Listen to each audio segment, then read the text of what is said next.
So, a commenter asked a question on one of the videos, and that question was, are you enlightened?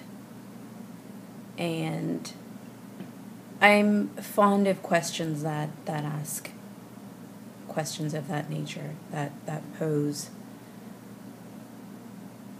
questions of that nature, for the simple reason that within the question itself are a lot of assumptions about reality, about self, about the nature of experience and the nature of the experiencer. And as far as empowerment is concerned, as far as accessing and sourcing from a greater field of awareness, from a greater field of consciousness is concerned, the Enlightenment game is a very useful game to play, to explore. So I think what I like looking at in questions about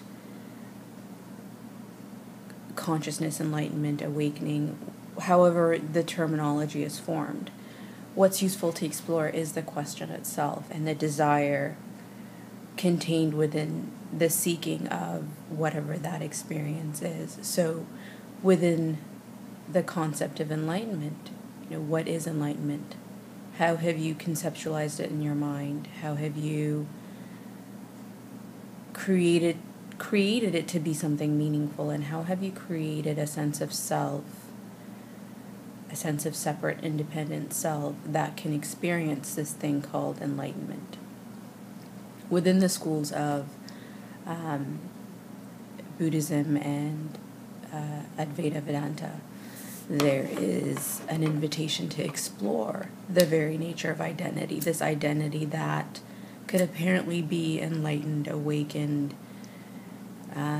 could enter states described as bliss or nirvana or moksha, liberation, whatever you want to call it, however it's termed within those schools.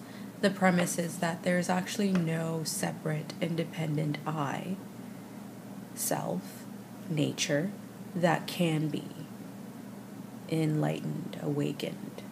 The very experience of awakening or enlightenment is the recognition that there's actually no self-center, there's actually no localized sense of self that is separate and independent, even though our language, even though thoughts, even though the very way in which we focus in waking reality creates the impression or moves us into the assumption that there is in fact a separate I, a separate me, a separate self. Upon closer examination, that self is actually not there. It arises and it disappears. It arises and it disappears. And the mind forms this sort of continuity of self where memories are kept and stored, and a sense of continued existence in waking reality and waking experience is created by the storage of this assumed local identity.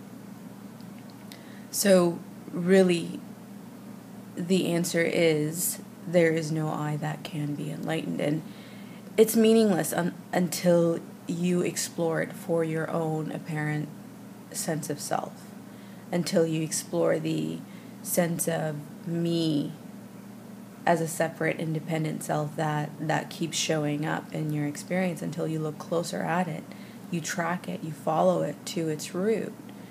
The very question of enlightenment, the very question of awakening, the very field of nirvana, moksha, liberation, whatever the case may be, is a game that's played within that assumed sense of me. And the moment you look closer at that, the whole thing falls apart. So I typically don't talk about enlightenment or awakening or liberation. I think there are already very beautiful expressions of that invitation to explore the apparently separate identity self-structure. But when the question comes up, I do find it yet another invitation to explore these structures that we've set up in waking experience, so that consciousness can experience a endless sequence of self-realization, self-awakening, self-revelation, self-unveiling.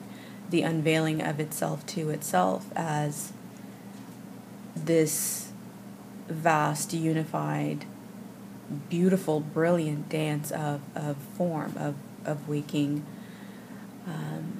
appearances, circumstances, conditions, and apparently separate and independent individual selves. So it's a useful exploration, and like I mentioned, enlightenment and empowerment really go together, because the moment you move out of the assumption of being a separate me inside of a body that's independent, the moment you move out of that, the more you move into accessing spaces that are full of an endless reservoir of flow, of power, of insight, of understanding, of energy, of you name it.